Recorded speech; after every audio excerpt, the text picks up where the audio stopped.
Espace TV, le 22h.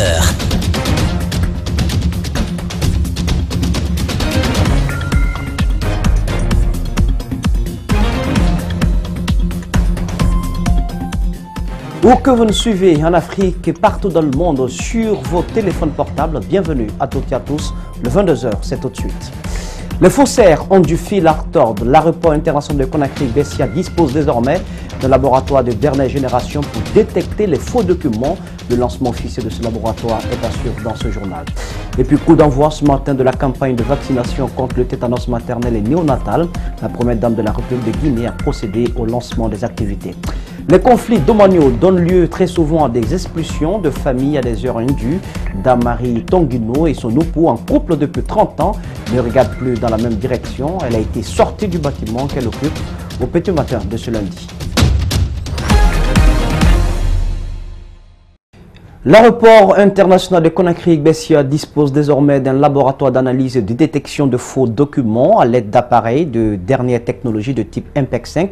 La police de l'air et des frontières est maintenant outillée pour lutter efficacement contre la falsification des documents de voyage et de billets de banque.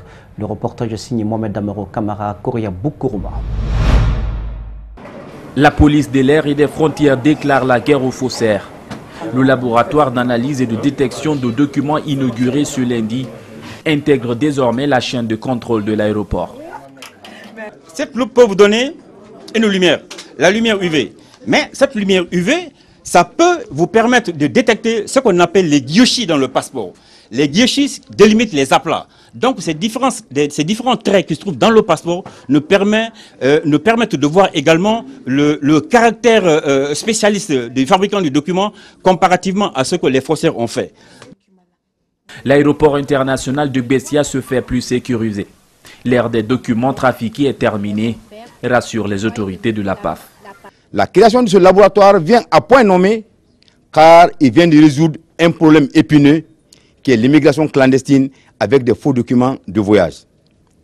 C'est une problématique qui se pose avec acuité sur le plan international à l'ensemble des services d'immigration aux frontières. Je peux affirmer sans démagogie que les qualités de nos services en matière de contrôle des documents seront améliorées.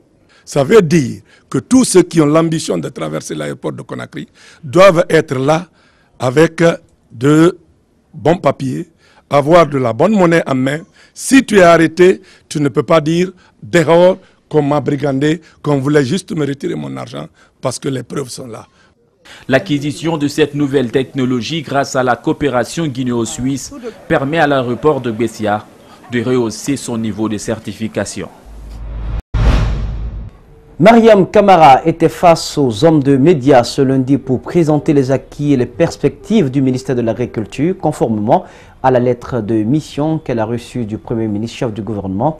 Dans cet exercice, la patronne du département de l'agriculture guinéenne a comparé les réalités de son ministère avant 2010 et les réformes engagées ces 8 dernières années à travers les initiatives présidentielles pour le développement du secteur agricole. Compte rendu, Idrissa Bari, Abdoulaye Kamara. Avec plus de 2 heures de retard, la ministre a démarré sa conférence par rappeler le choix des autorités guinéennes à placer l'agriculture dans ses priorités de développement afin d'atteindre ses objectifs de sécurité alimentaire et de transformation économique. Elle a ensuite fait l'état des lieux du secteur agricole durant les 2 premiers régimes. Les acquis obtenus n'ont pas été consolidés et le suivi de la phase post-projet-programme n'était pas au rendez-vous. Plusieurs milliers de kilomètres de pistes rurales ont été ouverts et se sont dégradés par la suite par manque de suivi et d'entretien. Là aussi, la volonté politique était présente, mais comme dans le premier régime, les acquis n'ont pas été sauvegardés, entraînant beaucoup de difficultés. À l'entame de son mandat, le président Alpha Condé a affiché sa volonté politique de soutenir l'agriculture et les paysans guinéens à travers de nombreuses initiatives à la suite d'une rencontre au cours de laquelle un pacte a été scellé entre le chef de l'État et les producteurs. Cet engagement de part et d'autre s'est traduit par la mise à la disposition des paysans des intrants agricoles et des équipements modernes nécessaires à la mécanisation et à la modernisation de l'agriculture guinéenne dont le but est d'améliorer la productivité et la production agricole. La volonté et le suivi qui caractérisent l'action du président de la République dans le domaine agricole font que, avec les premiers résultats obtenus, on est en droit de dire avec conviction et certitude que l'agriculture guinéenne, sous le président Alpha Condé, est sur la bonne voie. La ministre précise que les efforts de modernisation se poursuivent avec différents programmes et projets d'appui aux acteurs des filières agricoles, le programme de productivité agricole en Afrique de l'Ouest, le projet de développement rural intégré, le désenclavement des zones de rizipiscicole en Guinée forestière et agricole, en Basse-Guinée. Le ministre de l'Énergie et de l'Hydraulique a effectué ce lundi une visite de terrain sur le chantier de la centrale thermique à la tannerie dans la commune de Matoto. Cheikh Talibi Silla a exigé de l'entreprise en charge de la construction de cette centrale thermique de terminer les travaux avant le mois de mai afin d'améliorer la desserte du courant électrique. Malik Sengana Kamara, Ibrahima Sori Kamara. Démarré le 11 mai, les travaux de construction de la centrale thermique de la tannerie se poursuivent. Cette centrale est d'une capacité de 50 MW. Elle devrait répondre au déficit du courant électrique qui se pose pendant la période d'étiage. Le souci du président de la République, c'était qu'on arrive à trouver une meilleure solution pour diminuer l'effet de serre que la centrale pouvait produire. Aujourd'hui, je suis rassuré que ce que j'ai vu, une telle centrale n'existe pas encore en Afrique de l'Ouest.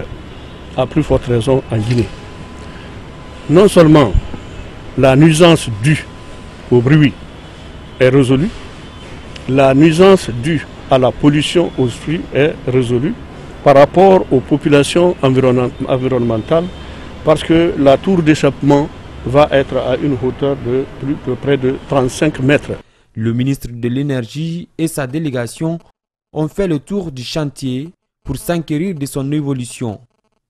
Contrairement au délai avancé par l'entreprise en charge de cette centrale, le ministre exige à ce que le réseau soit fonctionnel d'ici le mois de mai prochain. Ce, pour améliorer la desserte en courant électrique. Le délai qui m'a été dit ici, la fin des travaux au mois de septembre, j'ai dit que je ne suis pas d'accord avec ce délai. Et j'ai demandé à ce que la société travaille nuit et jour pour qu'au mois de mai, cette centrale soit sur le réseau. Pourquoi ? Parce qu'on aura déjà les 6 mois, voire même 7 mois, sans pluie, sans d'apport d'eau dans les barrages. Et la production hydroélectrique devient en ce moment très critique. Après la construction de cette centrale thermique, la même entreprise aura la charge de faire une centrale solaire de 50 MW, ajoute Cheikh Talibi Silla. Pour le ministre, l'énergie solaire est l'un des moyens pour lutter contre la pollution de l'environnement. Un cabinet en Guinée se propose désormais d'assister tous ceux qui désirent obtenir des documents administratifs d'intérêt public ou particulier.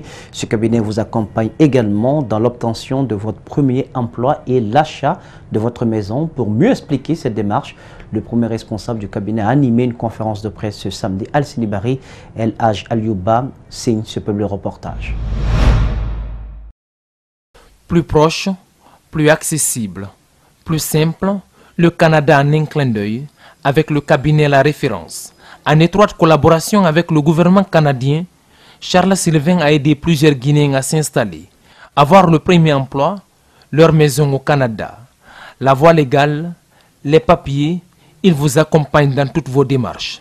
Je suis en Guinée aujourd'hui pour dire au peuple guinéen, un, je les adore, et de deux, pour leur dire, je suis là pour aider tous ceux-là qui veulent s'établir au Canada à venir faire affaire avec moi, parce que je suis la voie légale, je suis la voie de la vérité et je suis la personne là la mieux indiquée pour vous accompagner dans votre projet parce que j'ai accompagné beaucoup de Guinéens au Canada et j'ai aidé également beaucoup de Guinéens qui sont déjà au Canada à s'établir légalement. Je demande à tout le monde de faire affaire avec La Référence aussi parce qu'on va vous accompagner pendant la procédure jusqu'au Canada, jusqu'à ce que vous dénichiez votre premier emploi et aussi jusqu'à ce que vous achetez votre première maison.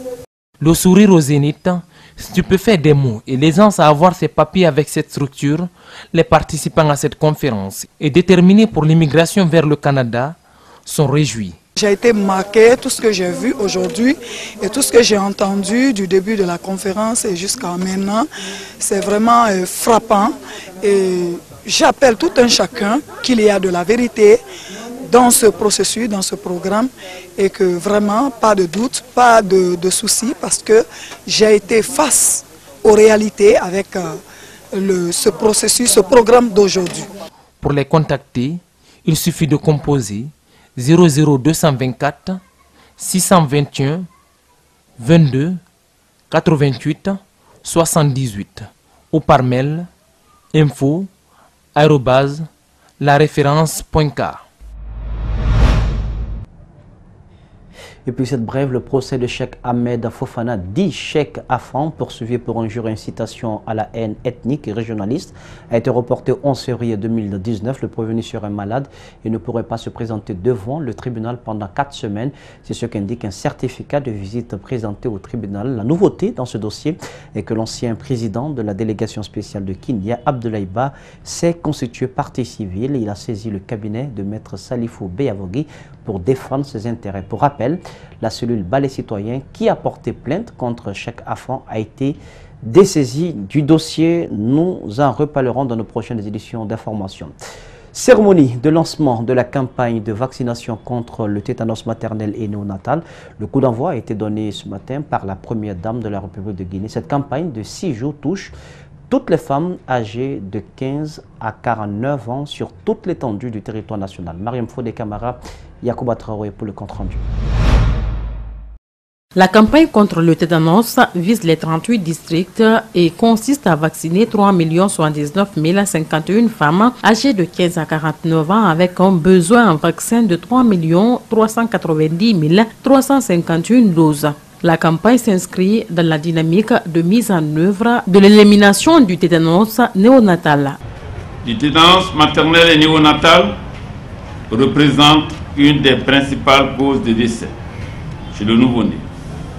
C'est pourquoi l'initiative de son élimination, lancée par l'Assemblée mondiale de la santé en 1999, a connu l'engagement de plusieurs gouvernements, dont le nôtre. Les partenaires techniques et financiers dans l'éradication de la pathologie sont conscients du taux élevé du tétanos. Le taux de mortalité infanto-juvénile en Guinée, il est de l'ordre de 120 décès pour 1000 naissances vivantes. Ce taux est extrêmement élevé et c'est un indicateur qui prouve que nous avons encore beaucoup de chemin à faire dans le sens du développement. La Guinée a enregistré plusieurs cas de tétanos maternel, respectivement 113 cas en 2016, 103 cas en 2017 et 136 cas en 2018. L'éradication du tétanos passe par l'implication de tous. C'est pourquoi la première dame a invité les femmes à faire de cette vaccination un droit. Époux et chefs de famille, pour la santé de nos femmes et de nos enfants, je vous invite à soutenir cette campagne de vaccination contre le tétanos aux mères et femmes de 15 à 49 ans. Cette campagne vous concerne et vous permet d'être protégés contre le tétanos. La campagne contre le tétanos se déroulera en 6 jours avec des équipes de vaccination déployées sur toute l'étendue du territoire national. C'est un conflit qui dure depuis plus de 5 ans et il a pris une autre tournure dans la matinée de ce lundi. Dame Marie Tonguino et son époux, un couple depuis 30 ans, ne regardent plus dans la même direction. Très tôt ce matin, des agents de police exécutant apparemment une décision de justice ont démoli toutes les portes et fenêtres des bâtiments habités par Marie Tonguino. Tenez-vous bien, tout le contenu des différentes maisons a été déversé à l'extérieur. L'acte s'est produit entre 4h et 5h du matin. C'est à Yataya. Antoine Courmont, El Hadj Aluba nous signe ce grand format. Coup de théâtre ce lundi matin chez Dame Marie Tonguino. Elle et ses locataires ont reçu la visite d'un contingent de policiers qui ont procédé à leur expulsion à l'aube. Il était 4h du matin. On est 4h du matin. Mon yaro sesema na sadi fadi duge mo ko de na sesema namma mfana de ruime bing bing bing bing menta yama gere nan tandi mfa vitre da bin nan ya masa na hato ina locataire ha potu da tefi na da tefi mono matema dina hanna bangi ku na kiloti feng ira sonna na kiloti sonna na dugi fam feng ira na fangri na dugi redina ngera na dugi na ngadi demma mana de balanga na to e bara igara zikana bodo yire fambara kana mara mo reto bangi ko na di me bidon won yire kede na wodo ala yina na gidi ko womato kuye ba ko womaki na kai convocation mo fa ko ma sesse mo fa ko ma na wa yisi no wali ma ko lon tan kuyo ye ba ko mai keto na min tande na baba wo wonyi kana wo ma se sa tande me locataire nan na ira ko yana ne de gbe yo ma kui woni tan lu na mpe. À l'origine de ce conflit qui dure depuis 5 ans, une querelle de famille qui aurait amené Mamadi Sano, l'époux, résident en Allemagne, à décider de se séparer de la mère de ses 4 enfants. Il aurait par la même occasion décidé de revendre le domaine. Selon la présumée victime, l'affaire est pendante devant la justice et tarde à être délibérée. Justice, Mamadi Sano en Allemagne. Bon, anya mo hoya ne kanana. Dina ni na motagi. Di gina firin, di game firin. Di sagan nana, mono di keden nabi. Bintu Sano, mono nana na bangi kuibe. Mamadi Safane kedi fe Allemagne. Ato Safa bena yang fasinda na Allemagne ha mi re na réunion na ba Seku Sano na bara lagida asanari giama. Tigani Sano nun Seku Sano na ku monte. Eto ku monte an keden na fokora be contrôle mo nan fadi. Famille barak bo petit simbaya e wa ma mi rinde ga fabe mono ne ga fado. Na nyefu yira be mbalo fi mama ndoro ndondore no na ransa tonna ndo mama no madembaya yira me manga sa dembaya bantonga manga fe san homa na tan mo doko ko ba tan siga fine pe raisiga an konta fe di san homa. Le président du conseil de quartier de Yataya ne semble pas partager cette version de la présumée victime. Pour lui, une décision de justice a effectivement été rendue et Marie Tonguino aurait perdu le procès. Lucien Kamara a quitté il n'y a pas 4 jours. Une première fois, ils ont venu déposer le gros de jugement, comme quoi madame doit quitter les lieux. Donc tout est détaillé là-dedans. C'est un délibéré de justice? Oui, un délibéré de justice. Un verdict qui est tombé. On a les grosses de jugement là-bas. Donc après, il y a un huissier qui est venu nous dire qu'ils nous ont donné pour que les gens quittent le domicile de monsieur.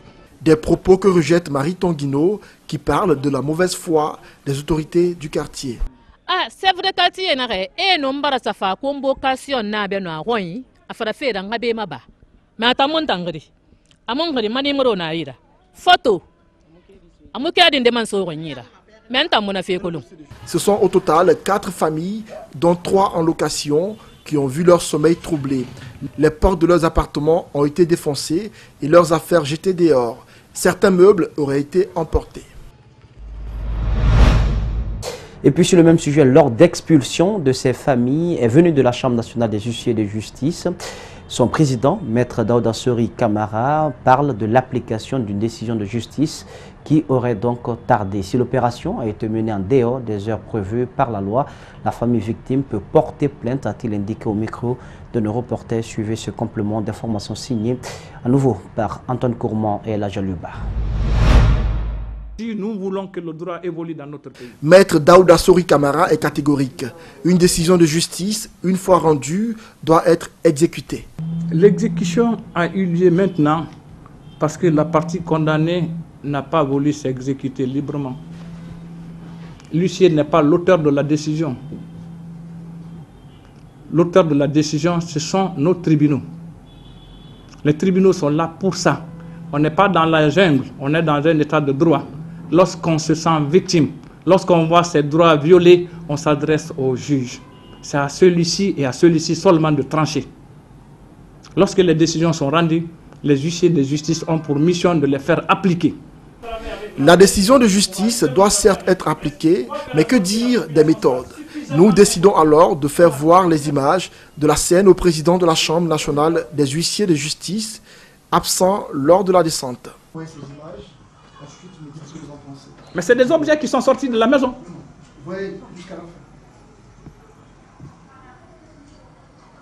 Mais je ne vois rien d'anormal. Je ne vois rien d'anormal. Mais il va de soi que lorsqu'on prend les bagages là, qu'on les dépose dehors, mais ils sont dehors. Si cela est justifié, je dis, toute l'équipe, l'agent du cabinet, y compris les hommes en tenue, en ont leurs responsabilités. Ils ont leurs responsabilités parce que chacun sait à quand et jusqu'à quand une opération de ce genre devrait se dérouler. Chacun le sait. On ne pouvait pas entamer avant 6 h du matin et au-delà de 21 h. Il finit par admettre que certains huissiers de justice outrepassent leurs prérogatives. Pour le cas de la scène de ce lundi, il invite les familles victimes à rester en justice si leurs droits ont été violés. Si une opération d'expulsion a lieu avant 6 h du matin, c'est une violation de la loi. Qu'est-ce que vous comptez faire à ce niveau? Écoutez, c'est la victime. Il appartient à la victime de saisir qui de droit. Elle a un avocat. C'est pas moi qui vais sanctionner l'acte quand même. Dame Marie Tonguino, la présumée victime de l'expulsion de Yataya, ne compte pas lâcher prise. Elle n'entend pas quitter la maison qui fait objet de conflits. Vous n'êtes pas,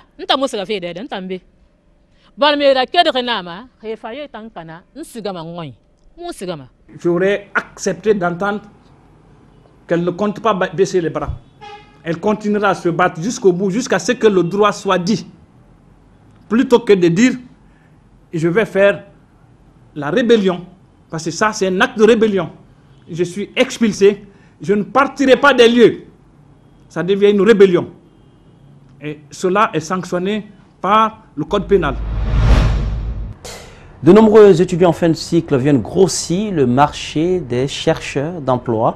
Il s'agit de la 9e promotion de l'université Amadou Dieng qui porte le nom du président Alpha Condé. Le chef de l'État a honoré cette institution d'enseignement supérieur de par sa présence à la cérémonie de remise des diplômes. C'était au Palais du Peuple ce dimanche où nous avions une équipe de reportage. Makiso et la Joluba. Sous les couleurs de l'université Amadou Dieng, environ 1500 étudiants des différentes facultés s'apprêtent à recevoir leur diplôme. Quelques-uns, interrogés sur la problématique liée à l'emploi en Guinée, savent déjà ce qui leur attend. Croire, c'est gagner d'avance. Nous, on a été déjà préparés à des techniques, à des expériences, à des formations. Nous avons suivi 4 ans de cours. Le message que je vais lancer à mes amis, je leur dirais de ne pas mettre leur diplôme sous les matelas. Se battre pour un bon emploi, sortir, faire des formations, surtout des formations, augmenter ce que les personnes nous ont donné. S'il y a la possibilité de faire le master, c'est bon aussi. Ils sont désormais outillés pour affronter le marché de l'emploi, nous indique le directeur des études, mais aussi la fondatrice de l'université. Au-delà de cette formation que ces enfants ont obtenue, nous avons une structure qui s'occupe uniquement de l'insertion socio-professionnelle de ces jeunes. Un marché de l'emploi aussi précaire dans un environnement où la jeunesse est frappée à plein fouet par le chômage. Sur ce volet, le ministre de l'Enseignement supérieur et de la Recherche scientifique apporte une réponse. Nous voulons professionnaliser le maximum de filières possibles, comme nous venons de le faire à Sonfonia avec la filière transport et logistique, où c'est le secteur privé qui intervient dans la formulation des programmes avec le ministère de l'Enseignement, avec les enseignants qui sont à Sonfonia. 3 étudiants de la 9e promotion de l'université Amadou Dieng reçoivent leur diplôme de fin de cycle des mains du chef de l'État. Alpha Condé s'adresse aux étudiants. Si vous vous contentez seulement de ce que vous avez fait à l'école et que vous ne suivez pas les différentes formations, les différents progrès dans votre domaine, vous serez rapidement dépassé. C'est pourquoi il est extrêmement important que le ministre de l'Enseignement supérieur et d'autres mettent à la disposition de nos jeunes la capacité de toujours s'améliorer et toujours renforcer leurs connaissances. La 9e promotion de l'université Amadou Dieng porte désormais le nom du président Alpha Condé qui s'est retiré juste après la cérémonie de remise. Fini la formation en gastronomie pour une vingtaine d'élèves chez Camille Egg. Durant 3 mois, ils ont appris les pratiques et les astuces culinaires. Dans la foulée, ils ont hâte de mettre en pratique les enseignements reçus. Le reportage signé Djibril Ba, Mohamed Al-Hussein Kamara. Gay Faye est l'une de ces élèves de la 8e promotion de Camille Egg. Ce jour marque la fin de leur formation en art culinaire. Pour elle, Sa mission est accomplie après une dure période d'apprentissage des différents menus. J'ai appris cette formation durant 3 mois de formation accélérée et on a beaucoup appris quand même en cuisine comme en pâtisserie. Ils sont nombreux qui viennent dans cette école gastronomique pour renforcer leurs capacités. Mais ces lieux du savoir restent un autre univers pour les apprenants qui ont trouvé leur maîtresse à la hauteur de leurs attentes. On a fait la cuisine africaine, la cuisine européenne, bon, la pâtisserie aussi, beaucoup de choses en fait. On a appris beaucoup de choses. Tout ce qu'elle a appris dans sa formation, elle nous a tout donné. Elle nous a tout donné. Parfois on dit que c'est dur, mais arrivé à la maison, on sait qu'elle veut quelque chose de nous. Camille Egg a permis 80% des élèves à trouver de l'emploi ou à créer leur propre entreprise. Les responsables de l'école veulent du coup garder cette cadence. Moi je trouve qu'elle n'est pas du tout courte. Effectivement c'est rapide mais efficace. Parce que, au fait, au lieu de perdre du temps en faisant la théorie, parce que c'est ça qui rend la formation en cuisine-pâtisserie, c'est ça qui rend la formation longue. C'est en faisant la théorie, donnant des définitions, des ustensiles. Donc nous, on voit les 10% en classe en faisant même la pratique. Cette promotion a donc fini, mais d'autres personnes frappent à la porte de Camille Egg, qui ne cesse d'impressionner grâce à ses recettes. La 9e édition de Guinée Company Award s'est tenue ce week-end. Cette cérémonie qui célèbre l'excellence a connu la participation de plusieurs entreprises guinéennes. Celles ayant répondu aux critères des organisateurs ont été distinguées. Abdraman Bab, Korea Bokourma. Guinée Company Awards récompense pour la 2e fois d'affilée le site Mosaïque Guinée pour ses performances effectuées durant l'année 2018. Elle mérite qui revient au dynamisme de l'équipe de sa rédaction. Cette haute distinction n'est que l'expression de la qualité du travail et du professionnalisme que la rédaction de Mosaïque Guinée abat au quotidien. Quant au groupe de presse 6, il est sacré meilleur média 2018. Son directeur général à son tour ne tarit pas d'éloges à l'endroit de son équipe jeune. Si aujourd'hui on a ce prix, c'est beaucoup grâce à ce personnel très qualifié, très dévoué et franchement je dis en les voyant, pour les avoir vus tous les jours, travailler, relever des défis, je dis que c'est largement mérité pour ce qu'ils sont, pour ce qu'ils font. Plusieurs entreprises évoluant dans le secteur bancaire, notamment UBA, et d'autres secteurs ont également été récompensés par Guinée Company Awards. D'après le responsable de cette agence, cette cérémonie vise à encourager les entrepreneurs locaux. L'idéal recherché, c'est l'excellence. Vous savez, notre credo depuis 9 ans, c'est promouvoir l'excellence dans notre pays, aider les acteurs économiques qui se battent au quotidien pour améliorer la qualité de vie des citoyens, à que ce travail-là soit reconnu par les Guinéens, que ce travail soit reconnu par la concurrence, mais que ce travail aussi soit connu à l'international. Pour cette 9e édition, Guinée Company Awards a rajouté des prix tels que les champions d'or, mais aussi redonné une dimension internationale à l'événement, en l'associant à la Banque mondiale et la Banque africaine de développement. Prier pour la paix, la prospérité et l'unité nationale en Guinée, tel était l'objectif d'une cérémonie de lecture du Saint-Coran organisée par le représentant de la Chambre nationale d'agriculture de Boké ce dimanche à Conakry. L'événement a réuni plusieurs personnalités religieuses, des associations islamiques et d'autres fidèles musulmans venus de différentes localités du pays. Le compte-rendu est signé Mamadou Babila Keïta, Abakadine Kamara. Ce rassemblement religieux s'est tenu ce dimanche à Tombolia dans la commune de Matoto. Durant un mois, des religieux réunis à ses domiciles privés de l'âge Baba Girassi, opérateur économique, ont réussi à réciter 41 fois le Saint-Coran. La bénédiction là, on le fait pour la nation, pour le pays, pour nos dirigeants. Parce que si on ne fait pas de bénédiction pour les dirigeants, ils peuvent se tromper. Et s'ils se trompent, c'est pas lui qui a les conséquences, qui prend les pots cassés, c'est la population qui est derrière. C'est pourquoi prier et faire les bénédictions pour les dirigeants, c'est un devoir. La lecture complète et régulière du Saint-Coran est une vieille tradition dans la famille Guirassy. Selon son conservateur, son couronnement tel qu'il se passe est d'une importance capitale non seulement pour le pays, mais aussi pour l'ensemble de ses filles et fils. Le Coran, c'est le médicament. Le Coran, c'est la plus grande solution.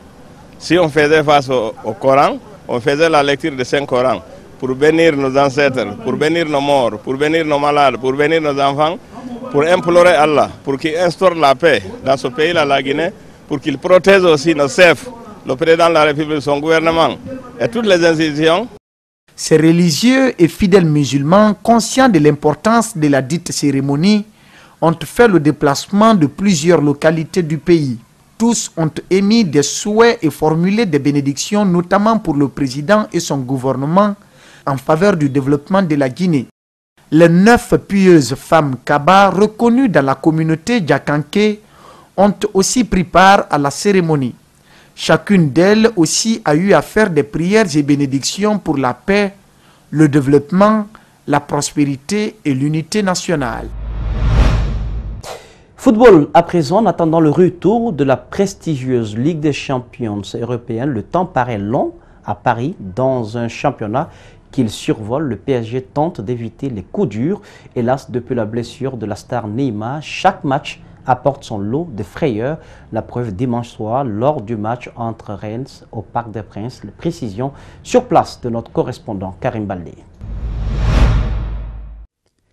Dans ce choc des extrêmes, on a eu le droit à un score extrême. 9-0, vous avez bien entendu, 9-0 pour le Paris Saint-Germain face à l'en avant Guingamp.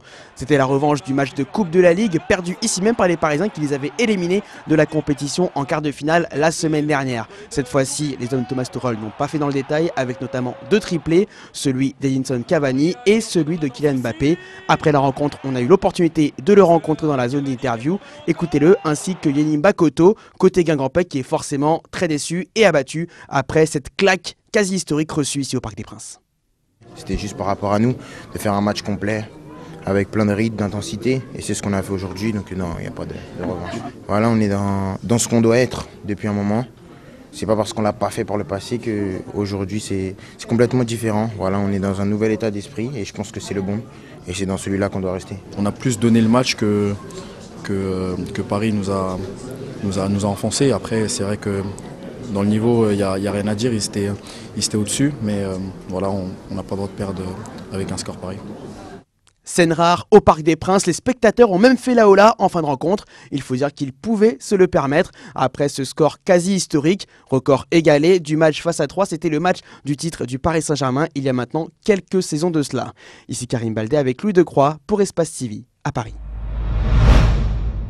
C'est donc cet élément de foot de Karim Baldé qui met fin à cette édition d'information cadrage pour vous. Et vraiment, Awal Kamara était présent. À la régie, Mafata Sano Lamil Sidibé, le tout sous la supervision technique d'Ali Kabade Francisque. Ne l'oubliez pas, l'info, c'est aussi sur le www.espacetvguinée.info. Passionné agréable de programme sur l'Espace TV, la télé de notre planète.